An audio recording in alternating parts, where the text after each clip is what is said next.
Gente, boa noite, graça e paz. Que alegria encontrar você aqui na casa do Senhor para juntos louvarmos, bendizermos, adorarmos o Senhor dos exércitos. É hora de refletirmos a respeito da palavra de Deus, palavra inspirada, palavra inerrante e que revela a vontade do Senhor para nós. Nós vamos dar continuidade, prosseguimento à nossa série intitulada Pela Fé. E eu convido vocês para abrirmos a Escritura em Hebreus, capítulo 11. Nós vamos ler juntos o verso 29. Hebreus, capítulo 11. Nós vamos ler juntos o verso 29.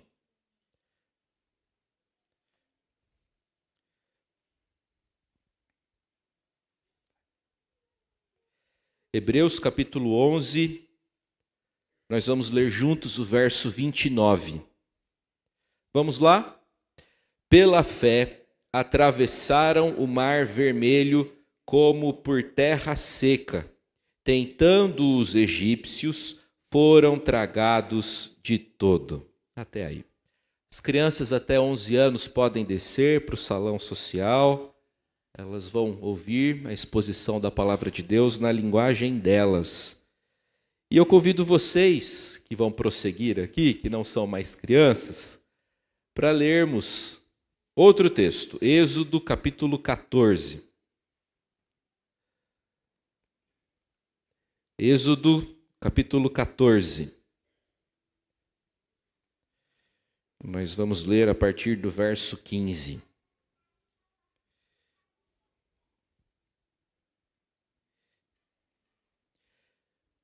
Êxodo capítulo 14, a partir do verso 15. Disse o Senhor a Moisés: Por que clamas a mim? Dize aos filhos de Israel que marchem. E tu, levanta o teu bordão, estende a mão sobre o mar e divide-o, para que os filhos de Israel passem pelo meio do mar em seco.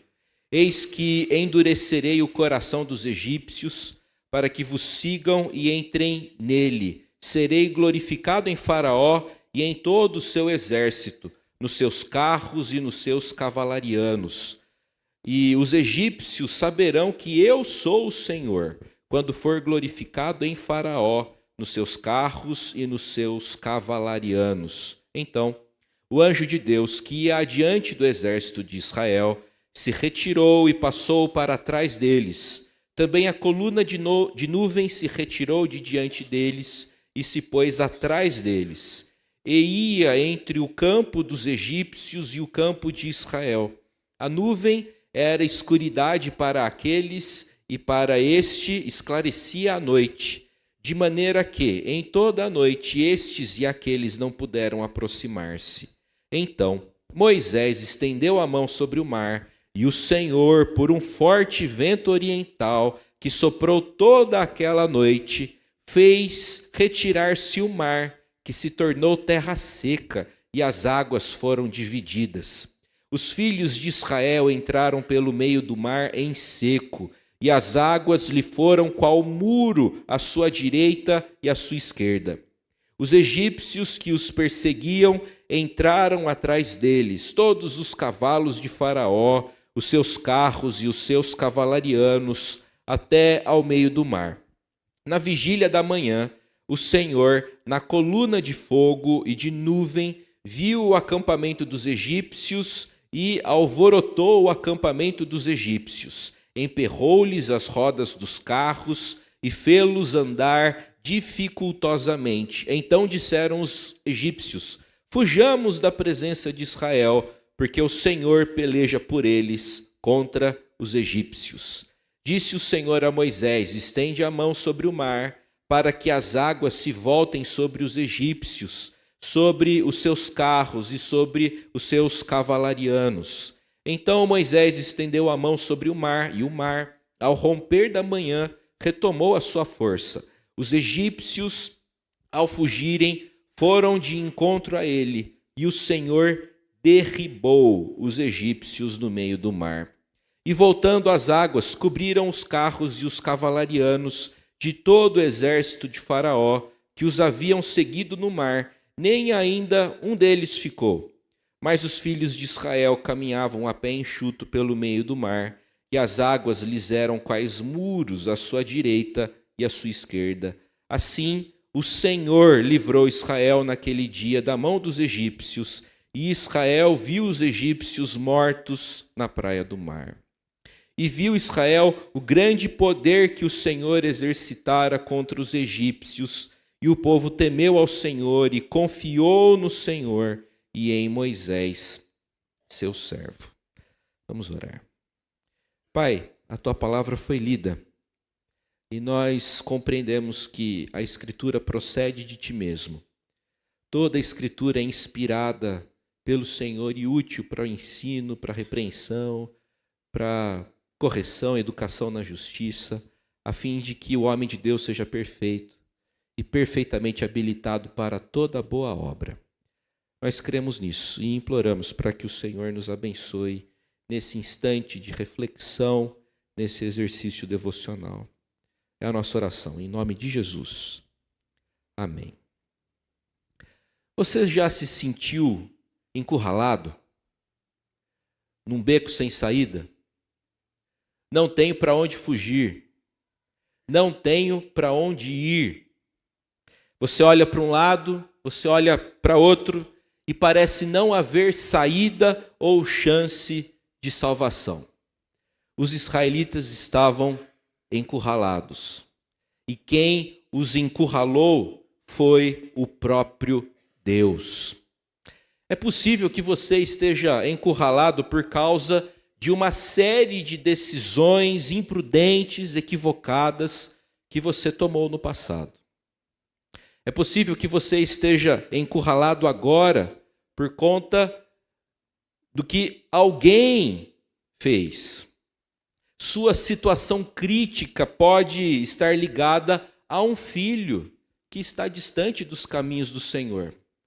A sua crise pode envolver a sua saúde. A sua situação crítica pode estar ligada a um problema financeiro ou econômico. O fato é que algumas crises na nossa vida testam a nossa alma. Há crises, há problemas que testam a nossa alma. Se você não sabe mais para onde ir, se você não sabe mais o que fazer, se você não vê saída para a sua situação, o texto, a história da travessia do mar pelos israelitas, registrada em Êxodo 14 e recuperada e reforçada em Hebreus 11, servirá para seu crescimento e instrução.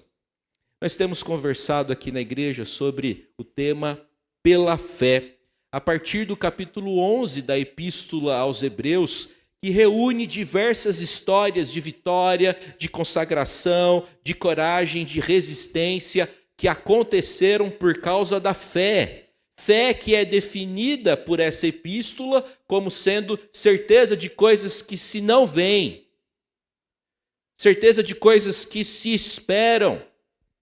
Fé é isso. Depois de fazer considerações sobre a fé, de gente muito antiga como Abel, Enoque, Noé, depois de comentar sobre a fé dos patriarcas Abraão, Isaque e Jacó, de tecer comentários sobre a fé de José, o autor da Epístola aos Hebreus concentrou sua atenção em Moisés e discorreu sobre alguns acontecimentos da sua vida, nos quais a sua fé triunfou. 5 afirmações são feitas a respeito da fé de Moisés. No verso 23, é dito que pela fé, Moisés foi ocultado por seus pais. No verso 23, lemos que pela fé, Moisés, quando homem feito, recusou ser chamado filho da filha de Faraó. A terceira afirmação a respeito da fé vitoriosa e robusta de Moisés encontra-se no verso 27. Pela fé, ele abandonou o Egito. Quarta afirmação, localizada no versículo 28. Pela fé, Moisés celebrou a Páscoa e o derramamento do sangue. E a última afirmação feita sobre a fé de Moisés é aquela que foi lida minutos atrás, verso 29. Pela fé, Moisés e os demais israelitas atravessaram o Mar Vermelho como por terra seca. Eu queria conversar com vocês hoje, a partir desses textos, acerca do seguinte tema: antes encurralado, depois libertado. Antes encurralado, depois libertado. Essa frase comunica, expressa bem o que aconteceu com o povo de Israel naquela ocasião. O primeiro princípio bíblico que a gente aprende com essa história é o seguinte: ao ser espremido por todos os lados, só resta olhar para cima. Ao ser espremido por todos os lados, quando não há saída para a gente, humanamente falando, só nos resta olhar para o alto, só nos resta olhar para o céu, só nos resta olhar para Deus. A história é bem conhecida. Após a praga dos primogênitos, a 10ª e última, os egípcios chegaram ao seu limite. E Faraó pediu para que o povo de Israel fosse embora. Ide-vos embora, é o que lemos em Êxodo 12, verso 32. E os israelitas saíram do Egito. Só que aquela gente nunca viveu fora do Egito. Eles viveram a vida toda ali, no Egito, de modo que tudo era novo, tudo era desafiador.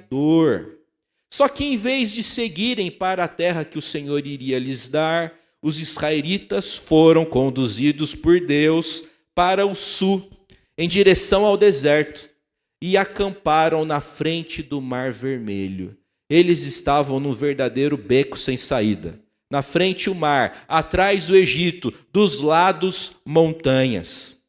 Só que o povo de Israel chegou naquele lugar guiado por Deus, através da coluna de nuvem durante o dia, que se convertia, que se transformava em coluna de fogo durante as noites. Deus fez rodear o povo pelo caminho do deserto. É o que lemos em Êxodo 13, verso 18. Isto é, a dificuldade de Israel não foi um acidente, não foi um erro de direção, não foi um cálculo errado. Deus conduziu o seu povo para aquele local, Deus encurralou o seu povo, Deus conduziu o seu povo para um beco sem saída. Por quê? Porque aquele povo tinha muito o que aprender. Enquanto isso, Faraó teve tempo de pensar melhor, ele fez as contas e ele concluiu que tinha feito um mau negócio. Puxa vida, perdi mão de obra escrava. E ele colocou seus cavalos e seus carros para perseguirem os israelitas. Os poucos dias de liberdade de Israel terminaram assim, repentinamente. O povo ouviu e viu o exército se aproximando, eles ficaram absolutamente aterrorizados e clamaram contra Moisés, dizendo: agora nós vamos perecer. Saímos do Egito para morrer aqui, na praia. Moisés ouviu aquilo e, cheio de fé, reagiu, dizendo aquilo que a gente lê nos versos 13 e 14. Não temais, aquietai-vos, e vede o livramento do Senhor que hoje vos fará, porque os egípcios que hoje vedes, nunca mais os tornareis a ver. O Senhor pelejará por vós, e vós vos calareis.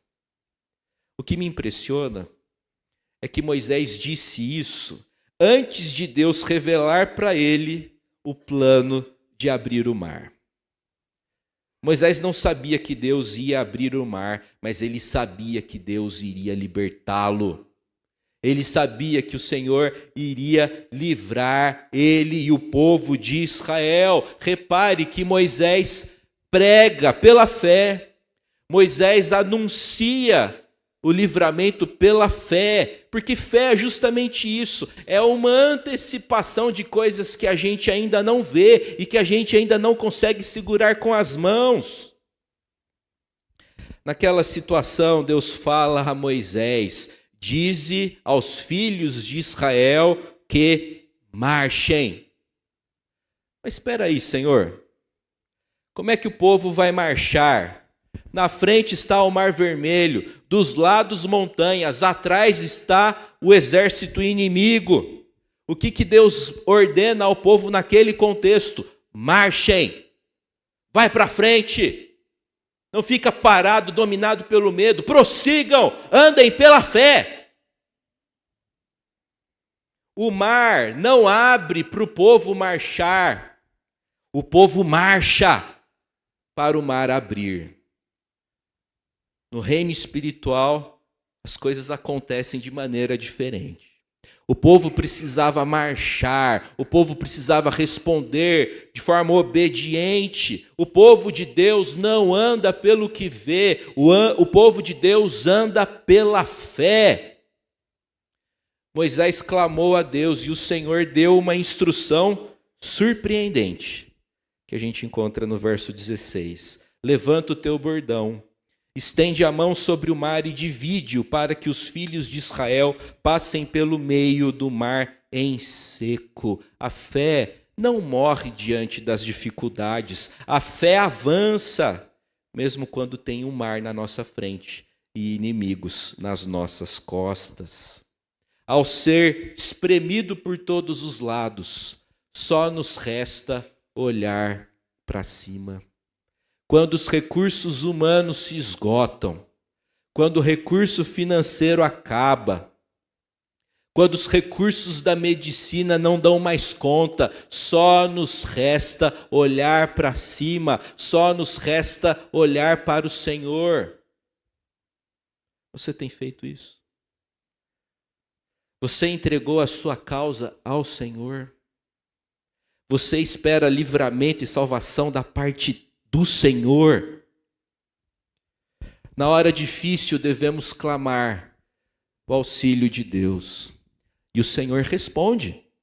Clamou este aflito e o Senhor ouviu e o livrou de todas as suas tribulações. Esse é o bonito e precioso testemunho de Davi no Salmo 34, verso 6.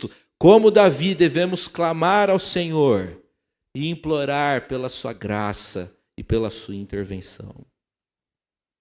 Segunda lição que a gente aprende aqui. Se o Senhor é que vai receber a glória, é Ele que deve combater. Se o seu propósito é glorificar a Deus, Deus tem que fazer a coisa.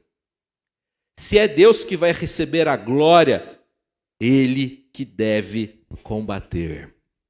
Depois que Deus anunciou a Moisés seu plano libertador, a Bíblia afirma que o anjo de Deus passou para trás do povo e que a coluna de nuvem e de fogo se deslocou para entre o povo de Israel e os egípcios, formando uma barreira de isolamento durante toda a noite. A nuvem era escuridade para os egípcios e para Israel esclarecia a noite. Verso 20.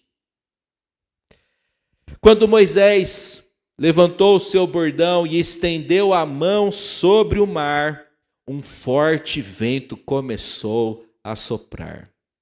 Eu não sei vocês, mas eu tento imaginar a cena.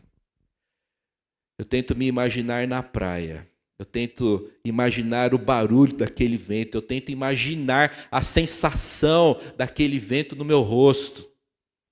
Ia falar nos meus cabelos, mas não tem muitos, né? E esse forte vento começou a soprar durante toda aquela noite, de sorte que as águas foram, de forma espetacular, divididas ao meio. Pela manhã havia um caminho seco, onde antes era mar. Deus providenciou uma saída. Deus providenciou escape, uma rota de fuga para aquele povo. E, gente, aquele era um ponto que não dava para retroceder. Aquele era um momento singular, único na história de Israel. E o autor da Epístola aos Hebreus usa essa história, relembra essa história, como forma de encorajar seus primeiros leitores a também não retrocederem, a não apostatarem da fé, tendo em vista as perseguições tão comuns do século I depois de Cristo. O fato é que Deus salvou o seu povo. Foi no limite? Foi no limite. Mas Deus salvou o seu povo. E muitas vezes Deus faz justamente isso. Deus salva a gente no limite. Mais 5 minutos e a história seria outra. Mais 15 metros e a coisa seria diferente. Deus salva o seu povo no limite. Peter Marshall, um escocês que se tornou pastor e capelão da Força Aérea Norte-Americana, quando jovem, era avesso às coisas de Deus. Foi criado numa família presbiteriana, mas quando jovem se afastou da igreja e só queria saber de noitada. Depois de uma noitada na região rural de Glasgow, depois de beber todas, Peter Marshall, voltando para casa, tropeçou num cipó e deu com a cara no chão. E para ele aquilo foi uma infelicidade muito grande. E ele resolveu ficar ali no chão até amanhecer. E ele ficou blasfemando e reclamando contra Deus. Ele passou o resto da noite ali murmurando, reclamando. Amanheceu, o sol nasceu, a névoa foi se dissipando quando Peter Marshall percebeu que na sua frente havia um grande abismo. Mais um passo e ele era um homem morto. Deus salvou Peter Marshall no limite. E a partir daquela experiência o homem se converteu e foi um dos grandes pregadores cristãos do século passado. Sabe por que Deus nos livra no limite? Para a gente não ter aquela vaidade boba de dizer, foi eu fiz, eu consegui. Deus livra a gente no limite justamente para nos privar dessa vaidade tola, boba, de achar que é a gente que faz alguma coisa. Deus abriu o caminho. E o povo teve a coragem de entrar naquele caminho no meio do mar. Verso 22. Os filhos de Israel entraram pelo meio do mar em seco, e as águas lhe foram qual muro à sua direita e à sua esquerda. Eu acho que eu teria medo de entrar num caminho desse. Mas o povo de Israel teve coragem, teve fé e fez aquela travessia. Comentando essa passagem, Gregório de Nissa, um cristão do século IV, afirmou: no fundo seco do mar atravessou a pé os abismos, sem temer aquela muralha de ondas que se haviam formado de um lado e de outro, uma fortificação reta, feita dos lados deles da solidificação do mar. Os egípcios, ao verem a cena, ao verem seus funcionários fugindo pelo mar, não hesitaram. Nós vamos atrás deles, vamos ao encalço desse povo, vamos atravessar o mar também. Entretanto, seus carros atolaram e eles ficaram presos no meio do mar. Depois que o último israelita atravessou o mar a seco e a salvo, aconteceu aquilo que está registrado nos versos 27 e 28. Então Moisés estendeu a mão sobre o mar, e o mar, ao romper da manhã, retomou a sua força. Os egípcios, ao fugirem, foram de encontro a ele, e o Senhor derribou os egípcios no meio do mar.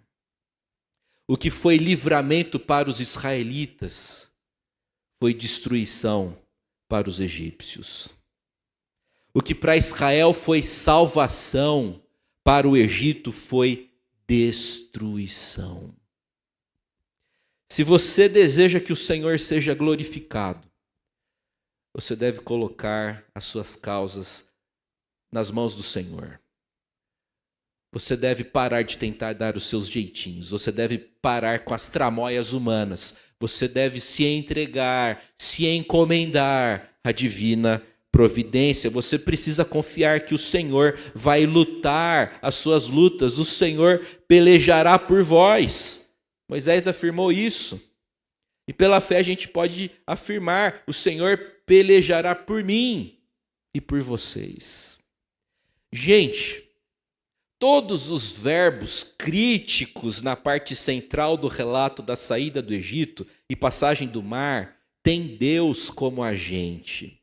O protagonista do texto é Deus. Deus faz as coisas acontecerem. Deus salva o seu povo. O povo clamou e se queixou. Moisés obedeceu algumas ordens, mas Deus e somente Deus pôde promover a obra da salvação.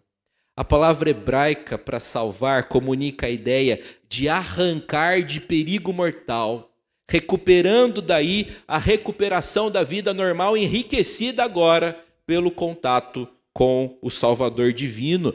Deus é o sujeito e as pessoas são o objeto. Deus faz, nós participamos. A glória da saída de Israel do Egito é toda do Senhor. Se você deseja dar glória a Deus, é Ele que deve combater. É Ele que deve lutar as suas lutas. Israel experimentou libertação. Note que a Bíblia não diz que os israelitas mataram um egípcio, pois não fizeram isso. A Bíblia não diz que eles se defenderam, porque eles não fizeram isso. A Bíblia não diz que os israelitas lutaram, pois isso realmente não aconteceu. No processo de libertação, os israelitas esperaram, atravessaram e depois se voltaram para ver o que Deus estava fazendo. Ponto final. Deus fez tudo. Deus fez tudo de acordo com o conselho da sua eterna, boa, imutável e insondável vontade. O que Deus pode fazer em nossa vida sem a nossa ajuda é incrível. Às vezes nós nos comprometemos com a arrogância, com a jactância e imaginamos: sem mim a empresa vai afundar. A igreja precisa de mim. A minha família precisa de mim. E às vezes até ousamos pensar: Deus precisa de mim para fazer esse negócio acontecer. Não. Ele não precisa. Ele não precisa de mim. Ele não precisa de você. Deus pode resolver muito bem os problemas sem a gente. Aliás, o Senhor prefere que a gente fique de fora e que a gente deixe o trabalho na mão dele. Depois da derrota dos egípcios e da retomada do mar, eu fico imaginando que reinou entre os israelitas um silêncio profundo. Dava-se para ouvir apenas o vento e as ondas do mar. Sabe aquele silêncio reverente? Sabe aquele silêncio de fascinação? Sabe aquele silêncio de terror? Eu imagino que reinou esse silêncio entre o povo. O povo foi tomado por um santo temor, por um santo respeito, e eles deram glória a Deus, pois só o Senhor poderia ter feito aquilo. E eles passaram também a olhar para Moisés com outros olhos. Meus irmãos, diante das crises, das adversidades, dos apertos da vida, quando somos encurralados pelas circunstâncias, a palavra de Moisés continua sendo oportuna e válida para nós. Não temais, aquietai-vos e vede o livramento do Senhor. O Senhor pelejará por vós. e vós vos calareis. Queria concluir essa reflexão dizendo que a passagem do mar representa uma das grandes imagens da salvação de Deus, uma salvação que acontece pela graça somente, mas que exige um passo de fé. A salvação do povo aconteceu única e exclusivamente pela graça, mas aquele povo precisou se movimentar. Deus abriu o mar, porém o povo precisou marchar. O povo correspondeu com obediência e com fé àquele processo todo conduzido pelo próprio Deus. A fé, gente, nos permite olhar para o mundo como Deus o vê. O nosso mundo está sob juízo. Assim como o destruidor visitou os primogênitos dos egípcios, assim também a ira de Deus visitará e castigará toda forma e espécie de impunidade. Deus vai julgar o mundo, Deus vai julgá-lo. Deus vai me julgar. E só escapará desse juízo quem estiver marcado pelo sangue.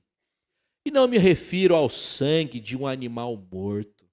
Refiro-me ao sangue precioso e sem mácula do Cordeiro de Deus que tira o pecado do mundo, Jesus Cristo, que viveu e morreu por nós para a nossa reconciliação com o Deus eterno. As mesmas águas que destruíram os egípcios salvaram os israelitas. Sabe o que isso quer dizer? O evangelho, a pregação do evangelho pode salvá-lo ou pode confirmar a sua reprovação. Na compreensão dos calvinistas, a pregação do evangelho tem esse duplo propósito: conduzir aqueles que haverão de crer à fé, e o segundo propósito é confirmar a reprovação dos preteridos. O mesmo evangelho que é cheiro de vida para aqueles que creem, tem cheiro de morte para os que insistem em perseverar com o coração endurecido e incrédulo. Saiba disso. Se você insistir em ficar com o coração duro, se você insistir na sua incredulidade, o seu destino é a perdição eterna.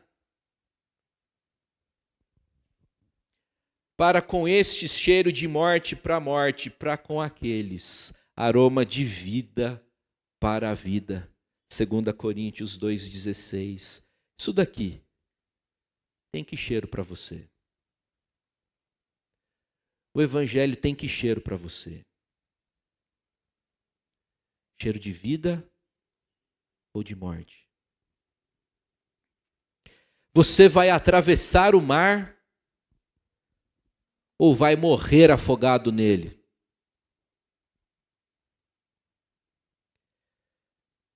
Jesus Cristo afirmou a respeito de si mesmo: quem nele crê não é julgado. O que não crê já está julgado. Crê em Cristo somente. Entregue-se ao Senhor. Entregue seus problemas ao Senhor, suas aflições ao Senhor. Aquilo que faz você chorar, entregue tudo isso ao Senhor. Hoje é dia de entregarmos todo o nosso fardo ao Senhor, na certeza de que Ele pelejará por nós. Tem um antigo corinho que diz o seguinte: é meu, todo o trabalho. O seu trabalho é descansar em mim.